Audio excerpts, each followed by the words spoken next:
Much of the time J.D. Vance has spent as Donald Trump's running mate can be summed up as cleanup on aisle 5, explaining past comments he's made in particular about women. I mean, it's become a weekly routine at this point, if not even more often. Take a listen to this recording from October of 2021, which was first obtained by Heartland Signal and reviewed in its entirety by NBC News. Of Vance talking about American teachers who don't have what he deems as children of their own, including the head of the teachers union, Randi Weingarten. And I think our conservative idea is that parents and families should determine what children learn, what values they are brought up with. You know, so many of the leaders of the left, and I hate to be so personal about this, but they're people without kids trying to brainwash the minds of our children. And that really disorients me and it really disturbs me. Randi Weingarten, who's the head of the most powerful teachers union in the country, she doesn't have a single child. If she wants to brainwash and destroy the minds of children, she should have some of her own and leave ours the hell alone. Joining our conversation is the aforementioned president of the American Federation of Teachers, Randi Weingarten. Randi, I know you are no stranger to strange attacks against you, but I mean, broadly speaking, it seems to be saying you can't be an effective teacher unless you are a parent yourself, which is crazy on its own. But he does name you there, so I wanted to get your reaction. I appreciate you being here. So, Jen, it's just, I mean, if it wasn't, so insulting, and if we didn't have such a divided country where people take seriously what he or Donald Trump say, it would be ridiculous.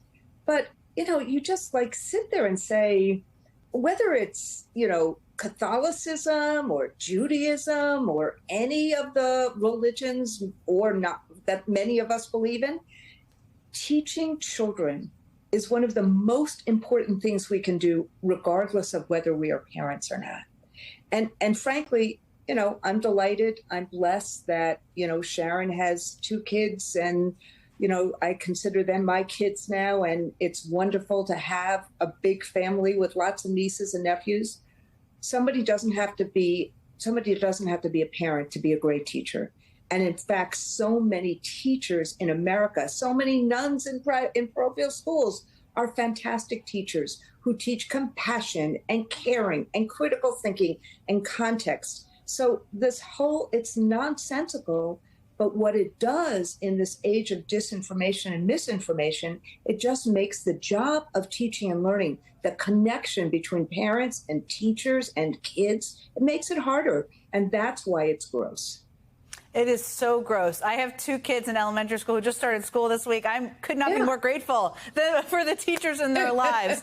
Let's turn to just a more positive. You have to create that connection. Mm-hmm. And so when he does this as a vice president, he did it as a candidate for Senate.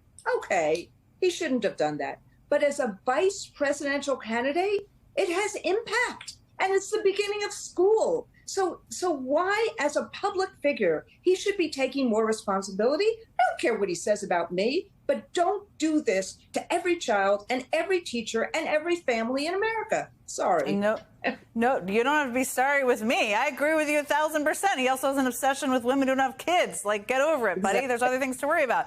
Okay, let me ask you on a more positive note. I knew you were at the DNC last week in Chicago. Talk about what it was like. There seems to be a lot of enthusiasm among teachers out there for the Harris Walz ticket, especially Tim Walz as a teacher himself. You could see him in that classroom. He felt very at home. You could see him, I was watching your show. You could see him in the Georgia classroom because he's a high school teacher.